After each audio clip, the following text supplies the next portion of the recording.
ओम शांति। आज 3 मई 2020 अव्यक्त बाप दादा के रिवाइज कोर्स के 6 जनवरी 1986 के महावाक्य है, संगम युग, जमा करने का युग। आज सर्व बच्चों के तीनों कालों को जानने वाले त्रिकालदर्शी बाप दादा सभी बच्चों की जमा का खाता देख रहे हैं। यह तुम सभी जानते ही हो कि सारे कल्प में श्रेष्ठ खाता जमा करने का समय सिर्फ यही संगम युग है।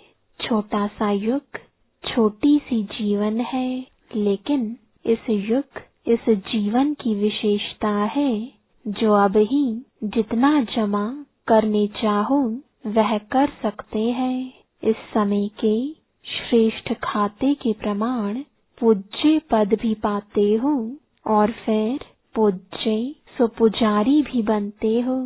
इस समय के श्रेष्ठ कर्मों का, श्रेष्ठ नॉलेज का, श्रेष्ठ संबंध का, श्रेष्ठ शक्तियों का, श्रेष्ठ गुणों का सब श्रेष्ठ खाते अभी जमा करते हो। द्वापर से भक्ति का खाता अल्पकाल का अभी अभी किया, अभी अभी फल पाया और खत्म हुआ। भक्ति का खाता अल्पकाल का इसलिए है क्योंकि अभी कमाया और अभी खाया। जमा करने का अविनाशी खाता जो जन्म जन्म चलता रहे, वह अविनाशी खाते जमा करने का अभी समय है। इसलिए इस श्रेष्ठ समय को पुरुषोत्तम युग या धर्माओ युग कहा जाता है। परमात्मा अवतरण युग कहा जाता है। डायरेक्ट बाप द्वारा प्राप्त शक्तियों का युग यही गाया हुआ है। इसी युग में ही बाप विधाता और वरदाता का पाठ बजाते हैं। इसलिए इस युग को वरदानी युग भी कहा जाता है। इस युग में स्नेह के कारण बाप भोले भंडारी बन जाते हैं, जो एक का पदम गुणा फल देता है। एक का पदम गुणा जमा होने का विशेष भाग्य अभी ही प्राप्त होता है और युगों में जितना और उतना का हिसाब है, अंतर हुआ ना, क्योंकि अभी डायरेक्ट बाप वर्षे और वरदान दोनों रूप में प्राप्ति कराने के निमित्त है। भक्ति में भावना का फल है, अभी वर्षे और वरदान का फल है। इसलिए इस समय के महत्व को जान, प्राप्तियों को जान, जमा के हिसाब को जान, त्रिकालदर्शी बन हर कदम उठाते रहते हो। इस समय का एक सेकंड कितने साधारण समय से बड़ा है वह जानते हो। सेकंड में कितना कमा सकते हो और सेकंड में कितना गवाते हो, यह अच्छी तरह से हिसाब जानते हो। वह साधारण रीति से कुछ कमाया, कुछ गवाया, ऐसा अमूल्य समय समाप्त तो नहीं कर रहे हो।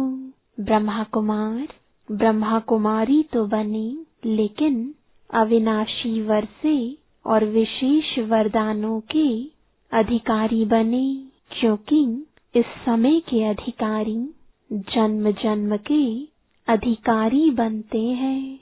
इस समय के किसी न किसी स्वभाव व संस्कार व किसी संबंध के अधीन रहने वाली आत्मा जन्म जन्म अधिकारी बनने के बजाय प्रजापद के अधिकारी बनते हैं। राज्य अधिकारी नहीं, प्रजापद अधिकारी बनते हैं।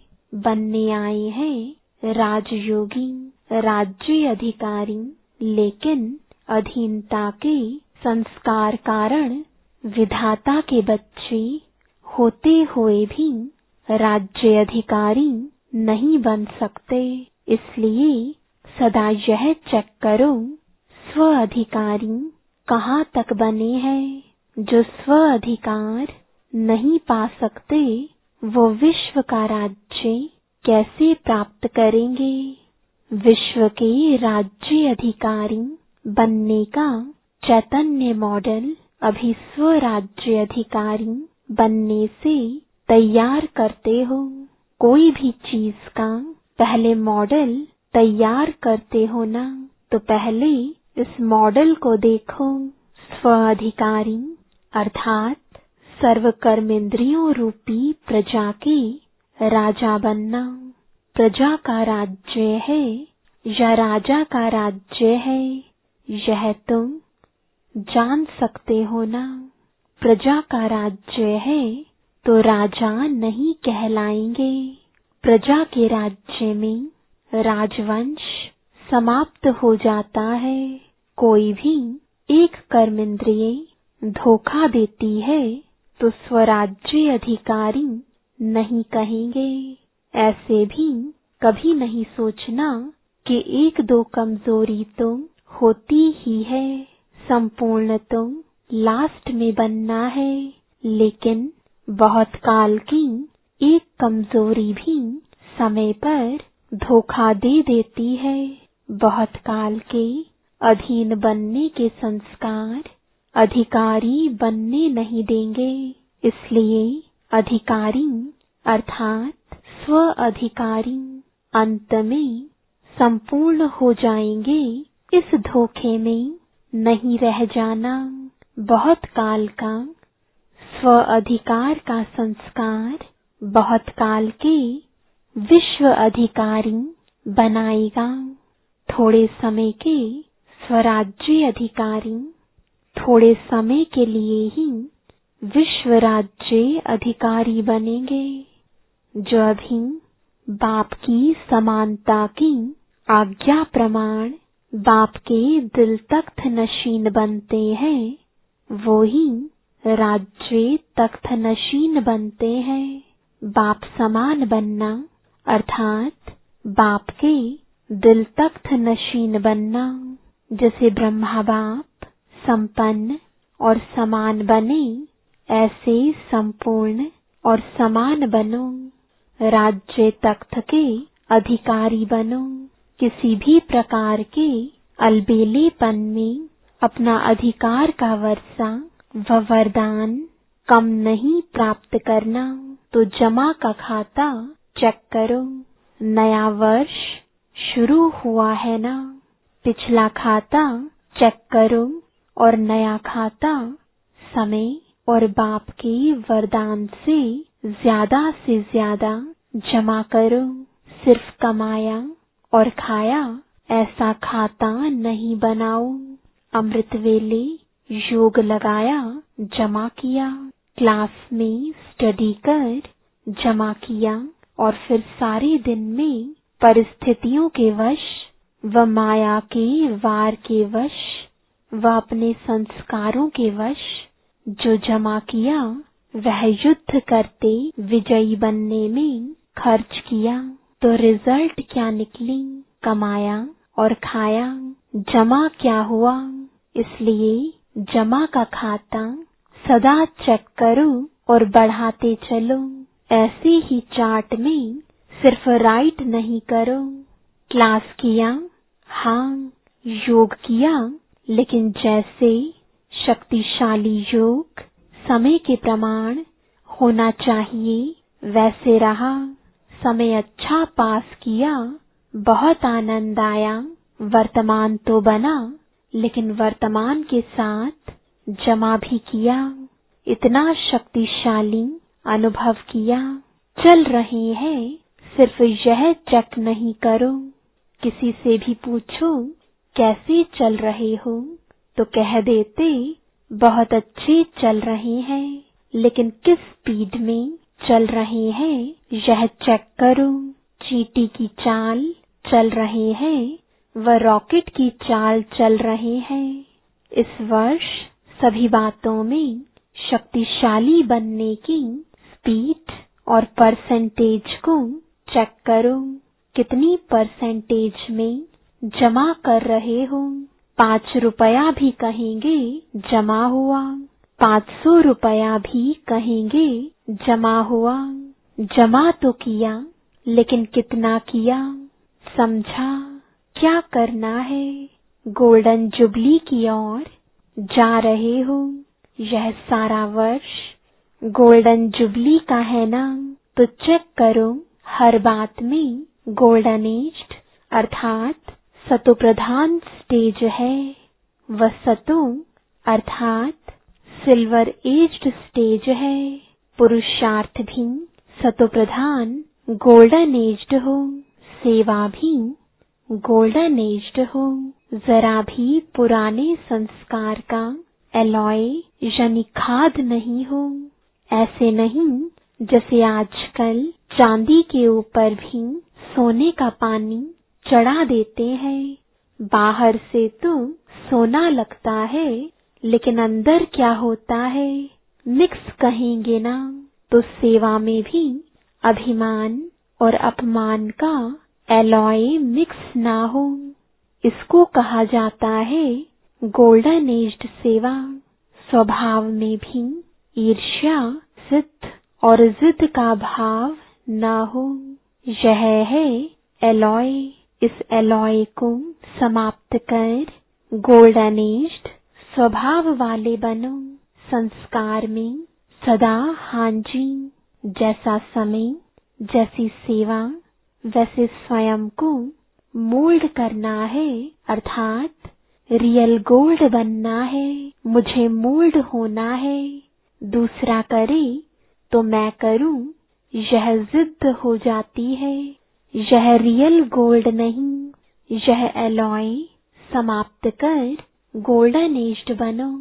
संबंध में सदा हर आत्मा के प्रति शुभ भावना, कल्याण की भावना हो, स्नेह की भावना हो, सहयोग की भावना हो। कैसे भी भाव स्वभाव वाला हो, लेकिन आपका सदा श्रेष्ठ भाव हो। इन सब बातों में स्वपरिवर्तन ही गोल्डन जुबली मनाना है।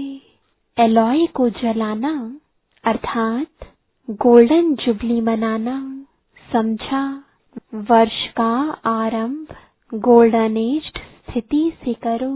सहज है ना? सुनने के समय तुम सब समझते हैं कि करना ही है, लेकिन जब समस्या सामने आती तब सोचते यह तो बड़ी मुश्किल बात है। समस्या के समय स्वराज्य अधिकारीपन का अधिकार दिखाने का ही समय होता है। वार के समय ही विजयी बनना होता है। परीक्षा के समय ही नंबर 1 लेने का समय होता है। समस्या स्वरूप नहीं बनो, लेकिन समाधान स्वरूप बनो। समझा? इस वर्ष क्या करना है? तब गोल्डन जुबली की समाप्ति संपन्न बनने की गोल्डन जुबली कही जाएगी। और क्या नवीनता करेंगे?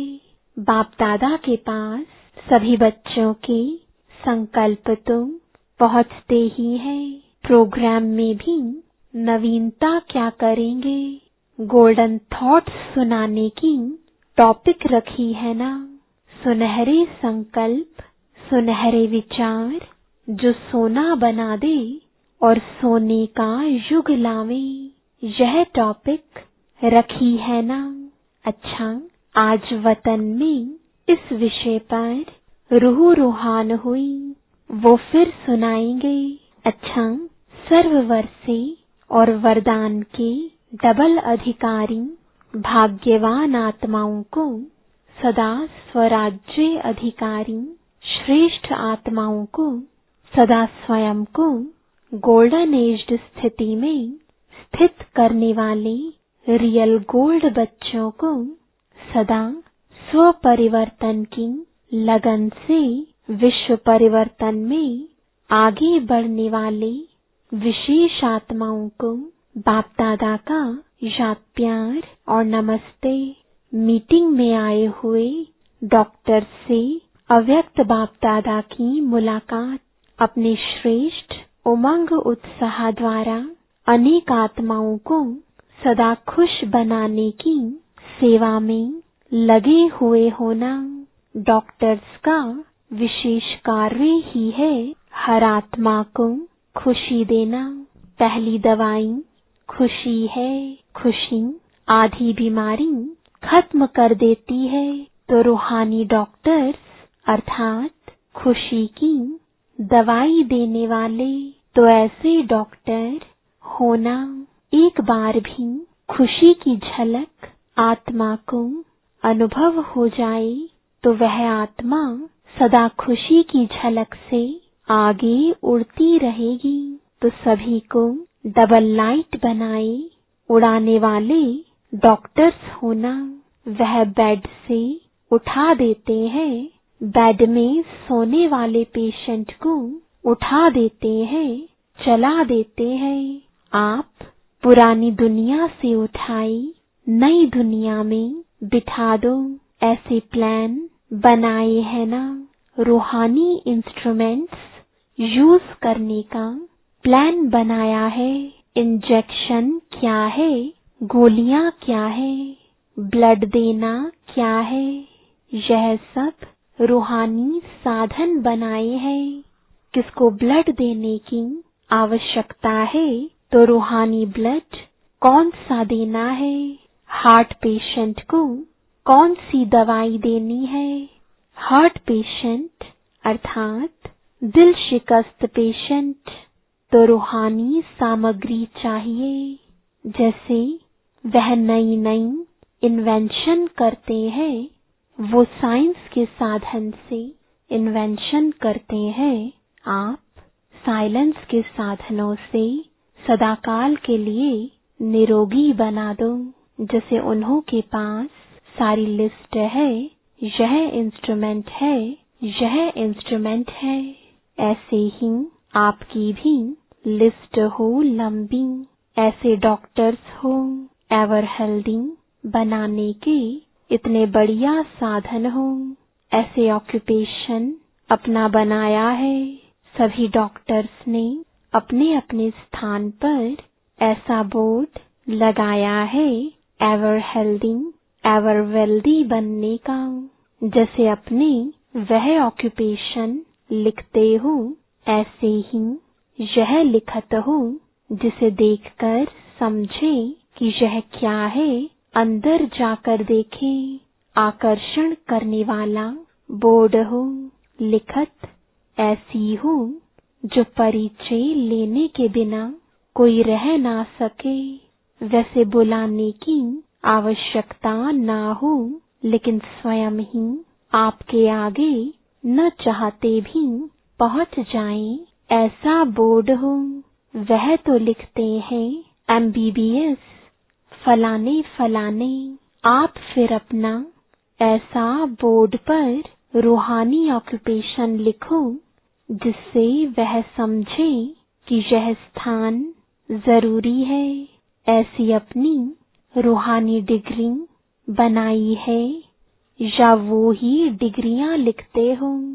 किसी ने पूछा सेवा का श्रेष्ठ साधन क्या होना चाहिए, तो बाप दादा ने कहा सेवा का सबसे तीखा साधन है समर्थ संकल्प से सेवा। समर्थ संकल्प भी हो, बोल भी हो और कर्म भी हो, तीनों साथ साथ कार्य करें, यही शक्तिशाली साधन है। वाणी में आते हो तो शक्तिशाली संकल्प की परसेंटेज कम हो जाती है, या वह परसेंटेज होती है तो वाणी की शक्ति में फर्क पड़ जाता है।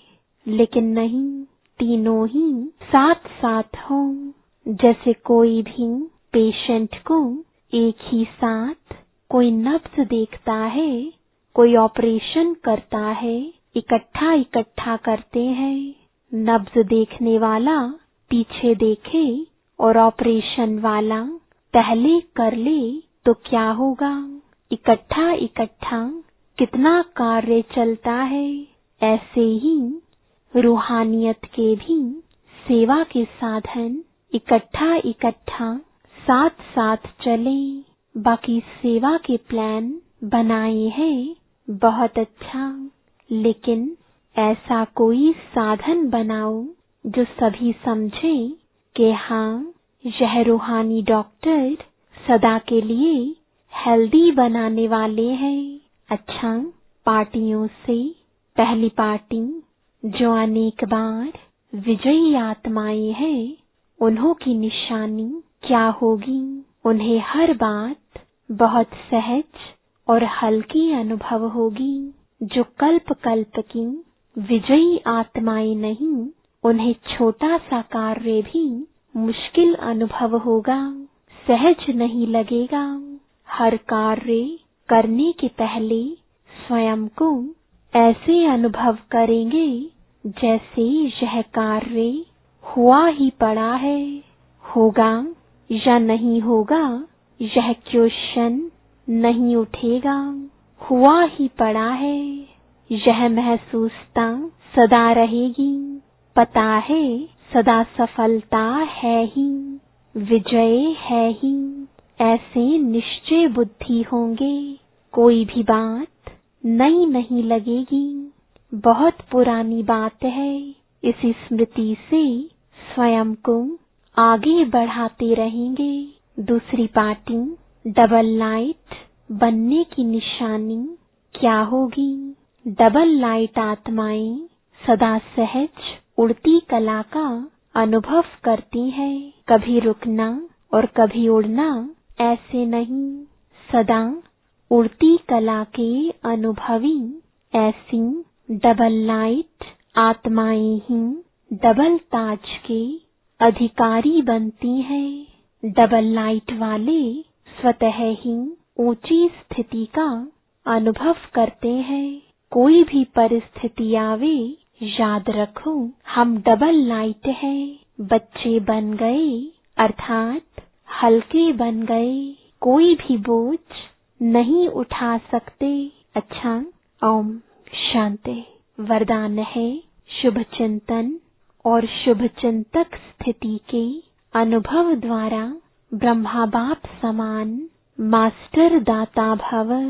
ब्रह्मा बाप समान मास्टर दाता बनने के लिए ईर्ष्या, घृणा और क्रिटिसाइज, इन 3 बातों से मुक्त रहकर सर्व के प्रति शुभ चिंतक बनो और शुभ चिंतन स्थिति का अनुभव करो। क्योंकि जिसमें ईर्ष्या की अग्नि होती है, वे स्वयं जलते हैं, दूसरों को परेशान करते हैं। घृणा वाले खुद भी गिरते हैं, दूसरे को भी गिराते हैं। और हंसी में भी क्रिटिसाइज करने वाले आत्मा को हिम्मतहीन बनाकर दुखी करते हैं। इसलिए इन 3 बातों से मुक्त रहे शुभ चिंतक स्थिति के अनुभव द्वारा दाता के बच्चे मास्टर दाता बनो। स्लोगन है मन, बुद्धि और संस्कारों पर संपूर्ण राज्य करने वाले स्वराज्य अधिकारी बनो। ओम शांति।